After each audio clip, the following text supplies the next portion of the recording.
Bonjour à tous. Top départ pour la campagne de vaccination contre la dermatose nodulaire dans la région. C'est notamment le cas en Saône-et-Loire et en Côte-d'Or. Après l'apparition de cas dans le Jura, 300 communes restent sous surveillance. 80 000 bovins doivent être vaccinés en Saône-et-Loire, près de 18 000 en Côte-d'Or.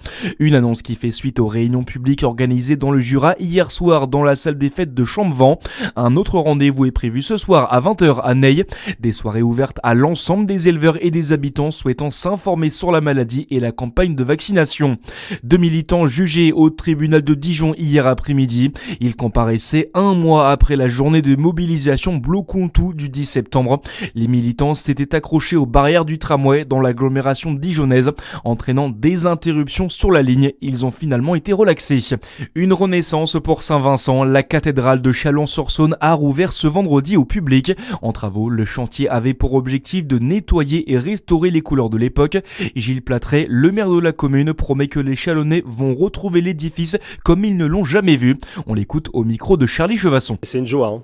Je peux vous dire que quand on a commencé à fermer l'édifice, c'était en février 2024.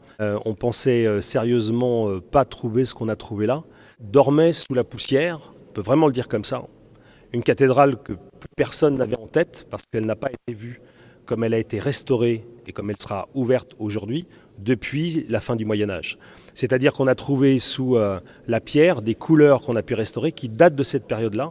Et donc c'est une transfiguration, c'est-à-dire que tout existait, mais tout dormait. Et là, on vient de réveiller Saint-Vincent.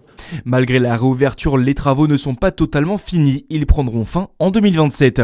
Également dans l'actualité, c'est une première dans l'histoire française. Un ancien président de la République est incarcéré. Nicolas Sarkozy doit se rendre ce matin à la prison de la Santé à Paris. Il doit purger sa peine de 5 ans de réclusion pour association de malfaiteurs dans le cadre du financement libyen de sa campagne présidentielle en 2007. Ses avocats, eux, doivent déposer une demande de remise en liberté dès ce matin.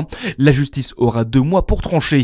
En parallèle, son fils Louis Sarkozy organise un rassemblement de soutien ce matin dans le 16e arrondissement de la capitale.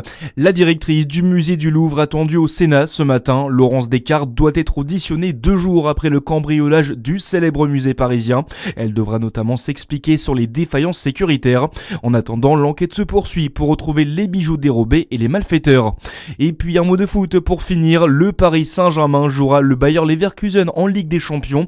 Les Parisiens qui peuvent compter ce soir sur leur ballon d'or Ousmane Dembélé et leur capitaine Marquinhos, tous les deux de retour de blessure. Coup d'envoi de la rencontre à 21h. Voilà pour l'essentiel de l'actualité. C'est la fin de cette édition. À suivre votre météo sans Fréquence Plus. Très bon début de journée à tous.